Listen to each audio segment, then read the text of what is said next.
नमस्कार मंडळी, स्वागत आहे तुमचं आपल्या चॅनलमध्ये ज्याचं नाव आहे मुंबईची रेखा। आज घरामध्ये ना रेनोव्हेशनचं काम चालू आहे, म्हणजे सिलिंग आणि POP वगैरे करायची। त्याच्यामुळे ना एवढं घाण झाली ना घरामध्ये की तुम्हाला काय सांगू।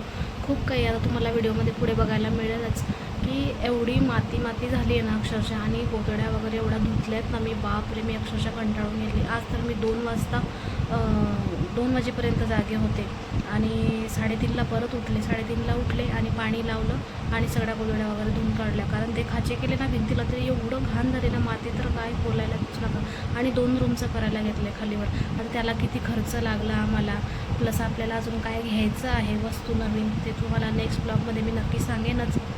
पण त्याआधी ना म्हणजे घरामध्ये ना, घरात जर काही काम काढलं ना तर खरंच खूप धावपळ होते एका माणसाची। त्याच्यात अजून गणपती जवळ आले, गणपतीची पण साफसफाई करायची। आता या कामामध्ये गणपतीची साफसफाई होणारच आहे, म्हणून गोधड्या पण म्हटलं धुवून टाकावं, भांडी पण घासायची। दिवस कमी राहिलेत, अजून 15 दिवस घराला लागतील। आजची तारीख आहे, आज किती तारीख आहे, 25 ऑगस्ट आहे आज। गणपतीला बघा ना जवळपास 20-25 दिवसच राहिलेले आहे, अजून 15 दिवस काम चालेल। कसं करणार आहे एवढं सगळं काय माहिती।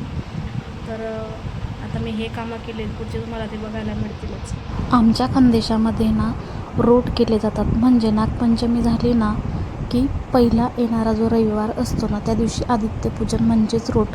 त्या दिवशी सकाळी 4 वाजता उठून पुरणपोळी, 2 दिवे, खीर, आमटी असं बनवलं जातं आणि झाडूची पूजा वगैरे सूर्यनारायण निघायच्या आधी सगळी पूजा केली जाते। ही पूजा केल्याने मनाला खूप शांती वाटते आणि खूप म्हणजे बरं वाटतं। आता ही परंपरा चालत आली। आता घरामध्ये बघा ना आमच्या किती घाण झालेली आहे।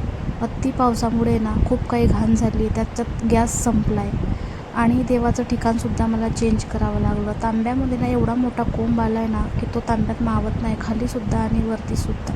घरामध्ये ना खूप सारं असे कामं चालू आहेत की ज्याच्यामुळे काही सुचत नाही। एवढी माती घरामध्ये की तुम्हाला काय सांगू। एवढ्या गोधड्या धुतल्यात ना मी, म्हणजे ते धूळ होईल म्हणून मी इकडे तिकडे अशा गोधड्या बांधलेल्या होत्या, तर त्या मी आज धुतल्या। रात्री 2 वाजेपासून मी जागे, पाणी लावलं 4:30-5ला आणि तेव्हापासून धुत बसली आहे सगळं।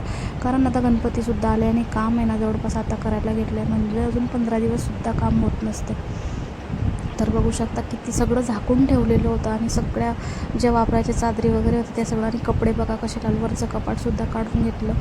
आणि याच्यामध्ये ना या जेवणामध्ये काय, याच्यामध्ये जेवावंसं असं वाटतच नाही मला, पण कसं तरी मुलाला आणि मिस्टरांना नॉनव्हेज लागतं, तर त्यांच्यासाठी बोंबील वगैरे फ्राय करून दिले। आणि तुम्हाला सांगू, बोंबील एवढे मस्त झाले होते, छान असे कुरकुरीत, आणि त्याचा थोडासा रस्सा वगैरे केला होता मी। त्याच्यानंतर सुरण आहे ना, सुरण मला आतापर्यंत माहीत होतं की ते दगडासारखं असेल, कसं लागतं माहिती नाही, कसं शिजायला किती वेळ लागतं, म्हणजे माहीतच नव्हतं सुरण हा प्रकार लग्न झाल्यापासून। 14 वर्षात पहिल्यांदा सुरण आणलं आणि ते मी असं करून घेतलं। म्हणजे त्याच्यामध्ये टोमॅटो, कांदा आणि काही त्या बिया टाकल्या होत्या मी, त्या बिया कसल्या काय माहिती। तर असं म्हणतात की त्याला खाज येते सुरणला। मग मी ते यूट्यूबवर असा व्हिडिओ वगैरे बघितला आणि ते सुरण कापून घेतलं आणि त्याच्यामध्ये पाण्यामध्ये थोडंसं लिंबू पिळून घेतलं, म्हणजे खाज येऊ नये म्हणून। पण छान झालं होतं, पहिल्यांदाच केलं पण टेस्ट चांगली आली। म्हणजे आता कळालं की सुरण असं बनवतं। व्हिडिओ कसा वाटला कमेंटमध्ये